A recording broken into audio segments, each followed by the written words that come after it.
It's The Log. I'm Charles Purcell. Oh man, here we go. Okay, today is an historic day. January 6th, 2021. Oh my goodness, you guys. All right, so I am in the unenviable position of talking to you early morning on this day, on this historic day. By the time you hear me, you will know more than I regarding the latest updates. So, just my kind of regular proviso that I have to use occasionally. For the latest updates on this historic day, go to your trusted news source. I hope you have a couple of good ones. But what I can tell you from my vantage point on the timeline is it looks like the Democrats have got the Senate. Warnock and Ossoff, your two new United States senators. How about that? How about that, you guys? So, of course, the main thing that means is Mitch McConnell is now minority leader in the Senate, no longer holds that tight grip of power. Oh my God, the power he wielded in that position. And that's over.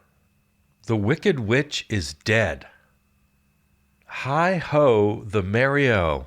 Mitch McConnell is no more. Wow. This is big, you guys. And to be clear, you know, we have to keep saying it over and over again on this program. We are not Democrats. Climate change, racial injustice, economic inequality, the very large problems that we face, we still face. We've made very little progress in the last 50 years, and I don't expect big progress in the next 2. Forget about progress. We've been backsliding on these issues. I mean, seriously, rapidly backsliding on these issues. So I don't want to misrepresent what's happening here. The world isn't all sunshine and roses today, but it is a hell of a lot better. An analogy that I've used before. Say you're being held hostage by 2 bad guys, and one of them beats you up every day and damn near kills you, and the other one tries to hold him back. Say, you know what? Don't kill the hostage. We need him. And so the better of your captors keeps you alive and feeds you and gives you water, while the other guy is just a sadistic bastard who takes pleasure out of beating you every day to the brink of death. All right, so that's my little analogy of the Republicans and the Democrats. The Republicans are psychos who take pleasure in your pain. The Democrats are still taking advantage of you. They're still giving you no power, but they know they need you alive at least. They're going to feed you. They're going to give you water. They're going to give you the bare necessities. So this is where we are today. The better of the 2 bad guys has won. And we're no longer going to be pummeled on a daily basis by Mitch McConnell and the Orange Menace. Because that's the other thing that's happening on this historic day. The joint session of Congress is making it official as they accept the electoral votes. And we'll talk about that as well if we have time today. So the Democrats are still a capitalist party. They're still a corporate party. We're not going to make any real progress on the big issues. But the daily beatings are over. And let's take some pleasure in that for one day. All right? So for one day, I'm just going to be happy. All right? And I'm going to make no apologies for that. For my radical friends out there, for my fellow social anarchists, socialists, I haven't forgotten who you are. I haven't forgotten who I am. I haven't lost sight of the big picture. But I am, for 20 goddamn minutes, I'm going to be happy, okay? Can we do that? Let's just be happy. Because Raphael Warnock from Martin's Old Church, I mean, how beautiful is that? Has defeated the Cruella de Vil of the Senate, Kelly Loeffler. Oh, how great does that feel right now? And John Ossoff over David Perdue. Now, as I'm speaking to you, I'm not sure who's called it. The only call I've seen, I mean, everyone is pretty much saying it's over. Again, check your trusted news source for the latest. As I'm speaking to you now, the only people who've called it are Business Insider.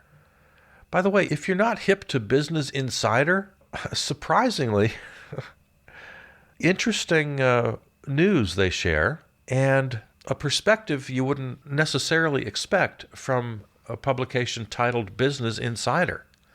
You'd think it would be about business, and you'd think it would be conservative. It's just the title kind of suggests that. But no, you want to check out BI, Business Insider. They've become a regular sort of go-to source for me. It's kind of like Teen Vogue, if you're not familiar with that. Somewhere along the line, a couple of years ago, the editors at Teen Vogue decided to be a really relevant and progressive media outlet. So, who would have thunk? Teen Vogue? What? Well, I had the same thought about Business Insider just by the title. Anyway, yeah, they called it. They were the first to call it for Ossoff. But really, today is all about Mitch McConnell. Let's just dance on his grave, shall we? Turn up the music. Georgia, Georgia. You've heard that enough, I'm sure. Oh, election night. Did you stay up last night? Election night in Georgia. Election night in Georgia. I stayed up not that late. It looked bad when I went to bed. Both the Democrats were behind, but all the news people kept talking about DeKalb County, which they pronounced DeKalb. It's spelled DeKalb, and I guess it's pronounced DeKalb. Okay, all right. There's a big cache of votes coming in from DeKalb County, which Democrats take at a clip of about 80 to 20% or even more. So that was going to be enough, possibly, to put the Democrats over, who, again, when I went to bed last night, were both trailing by up to close to, I think, 50,000 votes in one case. And they weren't promising quick results. They kept saying, well, sometime tonight, maybe in the next hour, maybe the next couple of hours, we'll have these results. Well, okay. I got to get up in the morning and talk to you guys. And I can't take this anymore. I just can't. I can't sit and just look at these numbers anymore. So I talked myself into just going to sleep, and in the morning, it'll all be over. So I wake up. Oh, it's like Christmas morning. Do you want to run down to the tree to start ripping open presents? Or do you want to take your time and savor the moment? Well, I savored just a little bit. Turned on my phone, went to the AP. I did that intentionally because for some reason, my Associated Press app takes a little bit longer to load than the others. I don't know why. The others pop right up. For some reason, AP, I get that little loading little, circle thing for a while. Now, this says something about my personality. I'm not sure what. But I went to AP intentionally, so I would have that extra moment of anticipation. I need to see a psychologist. I think they'd have fun with me. And so there it was. The Warnock race called, and the other still too close to call, but a lead for the Democrat. And so that was the news when I got up this morning. But then I did flip around, and I found that Business Insider had called it. And then as the morning progressed, others using kind of a different language. Democrats on the brink of controlling the Senate, and others saying, without declaring themselves, saying, yeah, this looks like this is over for both races. So we are happy today. Now, it's not only Mitch McConnell who has to take a back seat now and let his partner drive. Oh my God, this is the greatest day. This is really, you guys, there's no understating how big today is. Today is every bit as big as November 3rd. Maybe bigger. I want to take a look at a few things for you. The Appropriations Committee. Richard Shelby can take a seat next to the new chair, Patrick Leahy, Democrat, Illinois. That's a big deal. That is a very big deal. Banking, Housing, and Urban Affairs. Current chair, Mike Crapo. But nope, not anymore. The new chair, Sherrod Brown, Democrat, Ohio. Here's the big one. Here's the big one, you guys. You ready for this? The all-powerful Budget Committee. You ready for this? Budget Committee Chairman, your friend and mine, Bernie Sanders. Bernie Sanders. Yeah, Lindsey Graham will now be the ranking member, translated minority member of that very powerful committee. The Vermont Digger talked with former Governor Howard Dean and presidential candidate about this, who said that if Sanders became the chair of the Budget Committee, the Vermont Independent could continue to build on his message of trying to change the country's spending priorities. Dean said one of Sanders' greatest accomplishments in the Senate was his vote on the Affordable Care Act, ensuring billions of dollars in extra funding for federally qualified health centers, which provide primary care services in underserved areas. Bernie is in a position to make sure that stuff like that happens, not just in Vermont, but for the whole country, Dean said. Sanders would have the ability to write his own federal budgets and elevate the differences between his viewpoint and that of others in Democratic leadership and Biden. So, whoop-de-doo, everybody. Whoop-de-frickin-doo.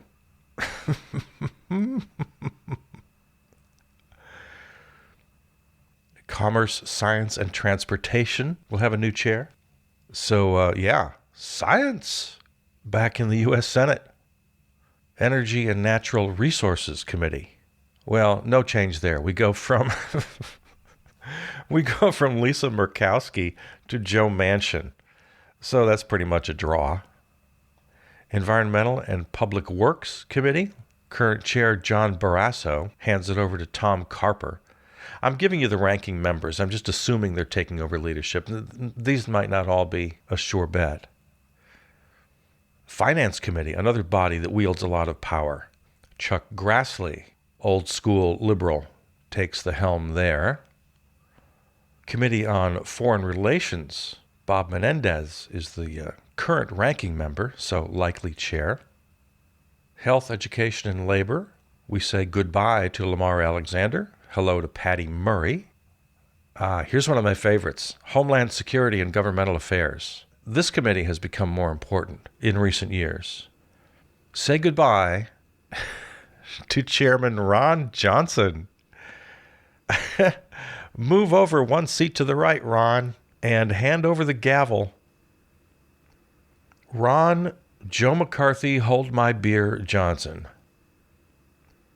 And then after your embarrassing defeat today, as you attack democracy in our little joint session of Congress, enjoy your last moments, because you are completely inconsequential after today. You are done. You're over. Ron Johnson. All right. Another one of the big ones. We get to see these guys on the TV pretty often. The Judiciary, the Senate Judiciary Committee. Oh, mercy. This one you'll have to check with somebody who knows better, because I don't know the story on this. Lindsey Graham, of course, is the current chair. That ends. So, another reason to celebrate today. Lady G steps aside for a new chair, and I don't know who that will be, because the ranking member was Dianne Feinstein, but she surrendered that position because she's old and just out of it and had the self-awareness to understand that. And so a couple of weeks ago, she said, you know what? I'm surrendering my position as a ranking member of the Judiciary Committee. So I don't know who the new chair is going to be. Maybe Sheldon Whitehouse? Maybe... Well, here are the members. Patrick Leahy, Sheldon Whitehouse, Christopher Coons, All names very familiar because, again, we've seen them on TV quite a lot. Hirono of Hawaii, Harris of California, Durbin of Illinois, Amy Klobuchar, Richard Blumenthal, Cory Booker. All right, so interesting cast of characters there. Sheldon Whitehouse is my guess, but let's find out. But the most important piece of news today, Lindsey Lady G. Graham taking a back seat. So there you go. Some of the committees. Yeah, just again, once more, we're not Democrats here. But I will not hear this ridiculous argument about how the Democrats and the Republicans are just the same. They're not the same. One wants to literally kill you. The other one at least gives you some gruel once in a while. I'm sorry, I'm just going to be happy today. There's no getting around it. You can't stop me. You can't stop me. Now, the other reason to be happy today, if we can get through it, what a weird day in D.C., and it already started last night. Of course, today's the day. We've been talking about this for weeks. What the hell's going to happen on January 6th? And at first it was speculation, well, what might happen? And then all these Republicans started announcing that, oh, yeah, we're going to do it, man. 100 and plus, 140. How many House members promised to object to Biden's electoral votes today in what is normally just a formality that the joint session gets together and accepts the votes? Okay, all right. Got a new president, vice president. I heard Claire McCaskill say last night on one of the shows that she, of all of her years in the Senate, she doesn't even remember. She has no memories of that joint session where they accepted the votes. She said it was just such a formality. It was such a nothing burger. She doesn't even remember doing it. She said, I know I did it. We did it every 4 years.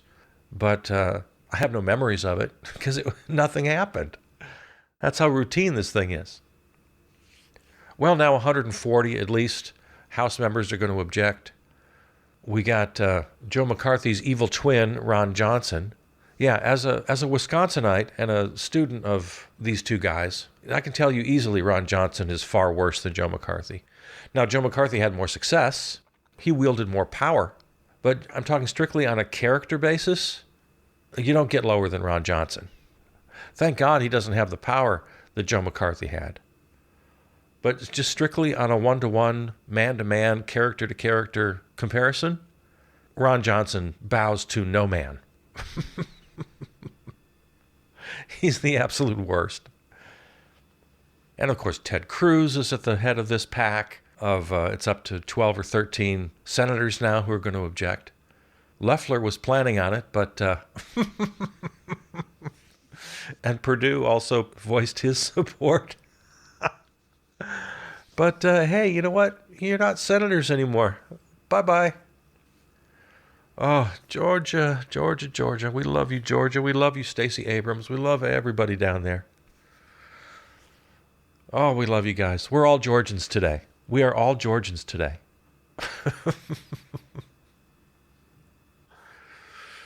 But, yeah, today, okay, January 6th, joint session of Congress.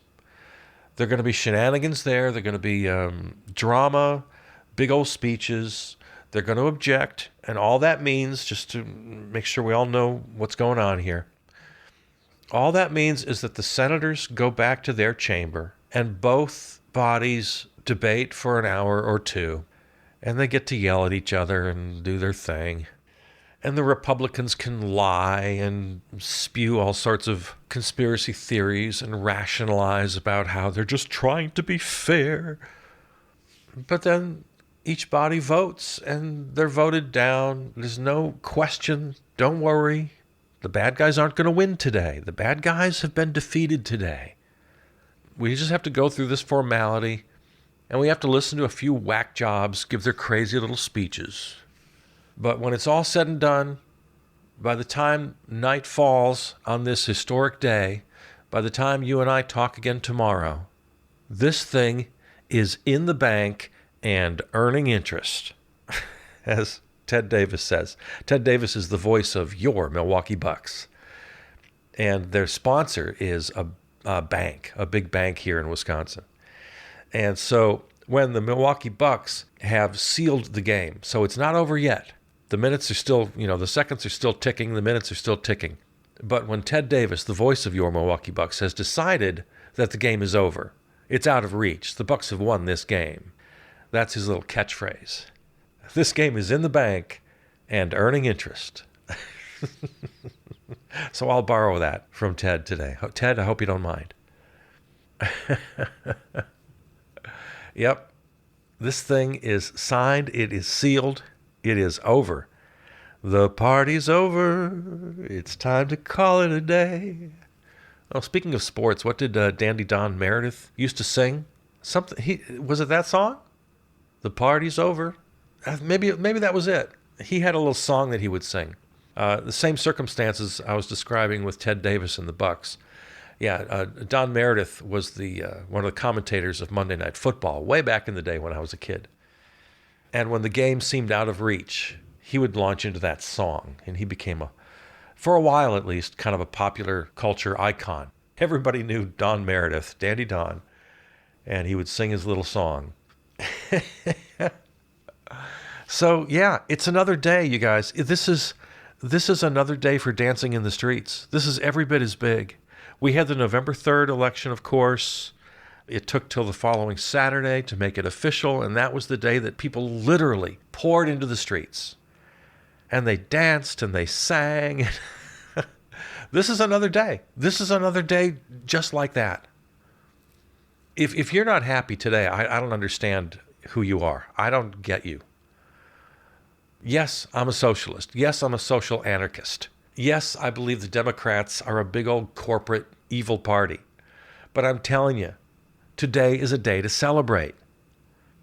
We get back to work tomorrow. I'll stay with the sports metaphors here. If you win in the playoffs, you celebrate, right? You still might have 1 or 2 or 3 or 4 more, 10 more games until you get to the championship. You got work to do, and you know that, and then you look right in the camera and you say, well, one game at a time, right? You give all those cliches. We're going to celebrate tonight and get right back to work tomorrow. That's where we are, you guys. That's where we are right now. My fellow lefties, my fellow socialists, my fellow anarchists, give yourself a break. Be happy for one day. This is a victory for America. It's a victory for the world. It's a victory for all of us. Be happy.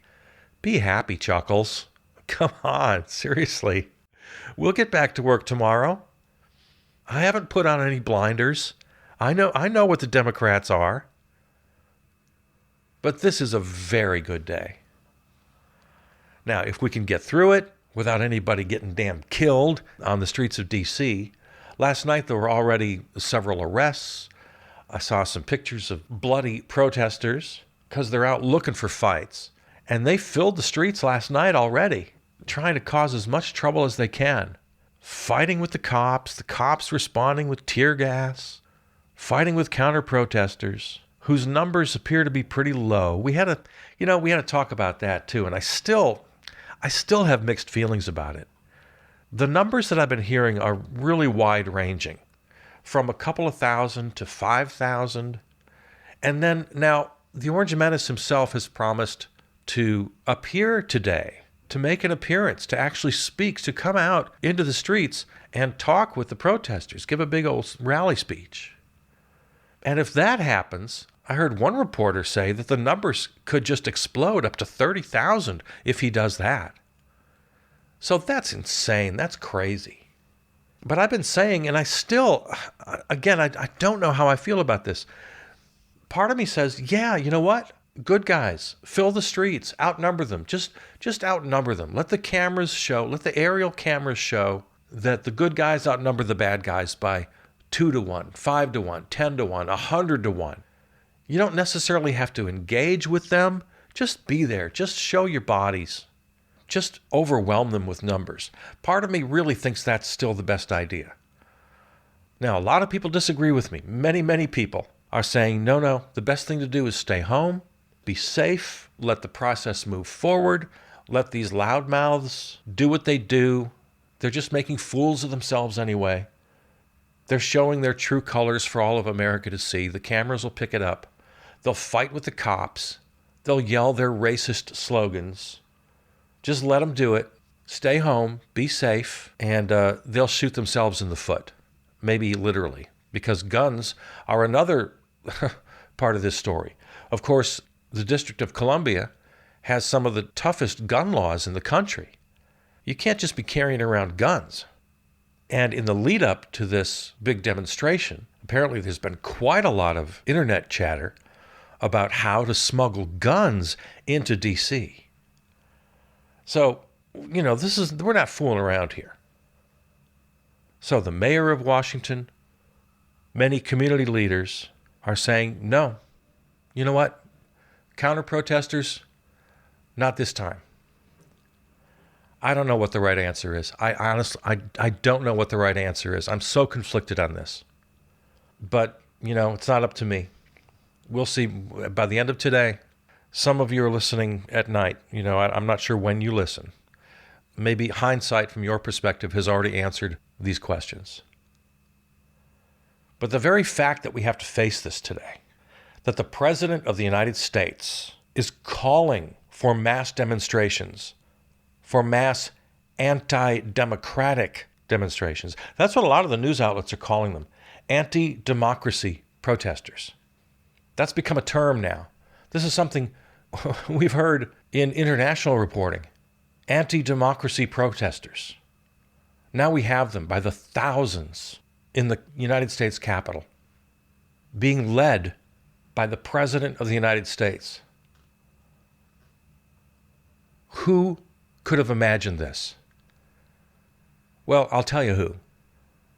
The millions of people who were crying and throwing fists into the wall on that fateful November night of 2016. We knew how bad this guy was.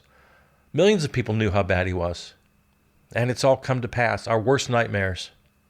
But don't fret, everybody.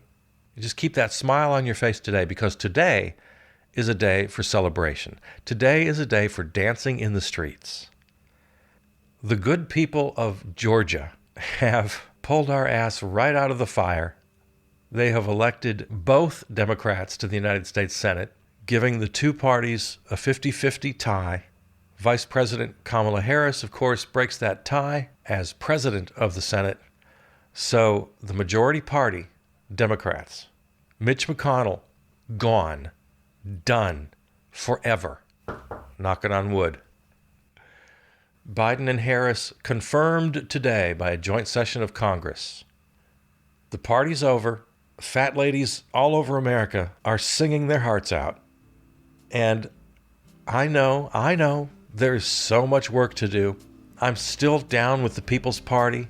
I'm still a socialist. I'm still an anarchist. I'm still a lefty. I'm not a Democrat. But damn it, I am happy today. Absolutely happy today. And you should be too. And let's just, let's enjoy it. Let's just enjoy this beautiful day. All right. There you are. Okay, happy day. Go dance in the street. Today's the day for it. I love you. I'm Charles Purcell.